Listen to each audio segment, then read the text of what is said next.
again, I think the way that I approached music from the very beginning, you know, I started playing the saxophone when I was 10 years old, and started listening a lot right away, you know, to Paul Desmond and Johnny Hodges, you know, and then Charlie Parker, Campbell Adderley, you know, all the greats. And I just spent, you know, hours and hours of time listening to them and trying to copy what they did. And I was fortunately, you know, shown what the way that it all works. That there's a set of chord changes, there's a chorus, you know, there's a tune that they're playing, you know, just the way it functions. So I was aware of that, but I approached it from an ear point of view, I guess, more. Not that it has to be one or the other. I mean, I was trying to understand everything on both levels, you know. But it comes from the sound. I mean, music is sound, and jazz, especially, you know, this historical thing, you know, this jazz that we are, you know, hearing. It's you know, it's really a language. There's certain things that kind of sound right, and certain things that don't sound right. There's things that swing and things that don't. And, you know, ways of articulating a note that kind of feel right and ones that don't feel right. And, you know, those are the things that it's very difficult to teach directly. That's the work you kind of have to do yourself. I mean, you know, it's possible to explain what the notes are and what the chords are, you know, but the feeling behind them and why they work, you know, I think I concentrated on that from the beginning, too. So it wasn't a matter of getting a bunch of knowledge and then figuring out how to apply it later. You know, I was starting from that idea that music can be self-expression from the very beginning. And I was listening, when I was listening to Charlie Parker, I was thinking, wow, that's a really, really high form of self-expression. And how on earth did he come up with that, you know? And of course, one big step to figuring out how he might have come up with that is to be able to figure out what the notes are. Without that, you know, yeah, you're going to have a very hard time understanding. But that's really only one step in it. I mean, the real thing, it always seemed to me, was to understand why he chose those notes and why they work, you know?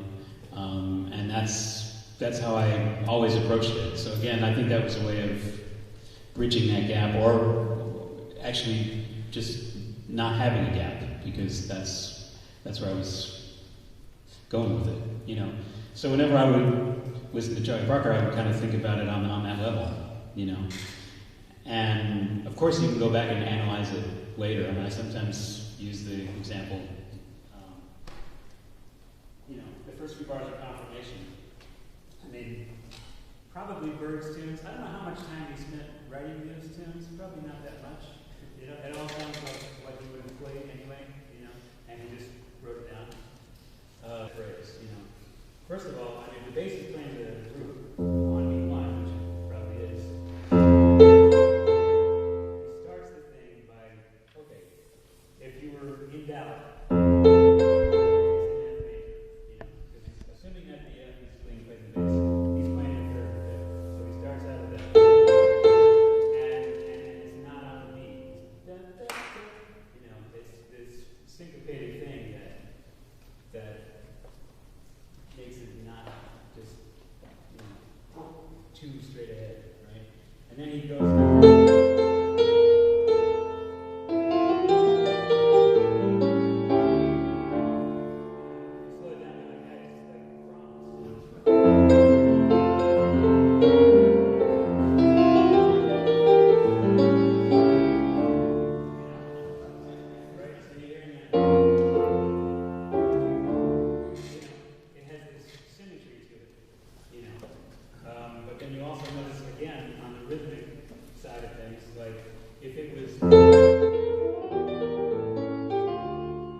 But it's better that it's not.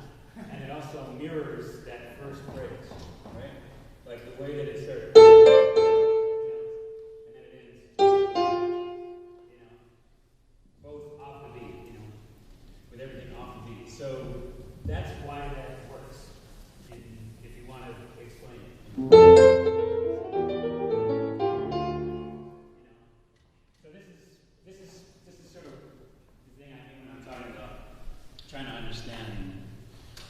you know, Charlie Parker from the angle of why does it sound good, you know? And I probably never sat there and, you know, worked all that out exactly like that until a little bit later, but that's kind of the deeper chess game, you know, and that's what allows you the freedom to be able to generate things like that on your own, you know, if you understand it that way. That's the basic answer. There are many other aspects too. I mean, you asked about patterns and things like that. I mean, of course, there are just lots of you know, things that you have to get under your fingers if you want flexibility, you know.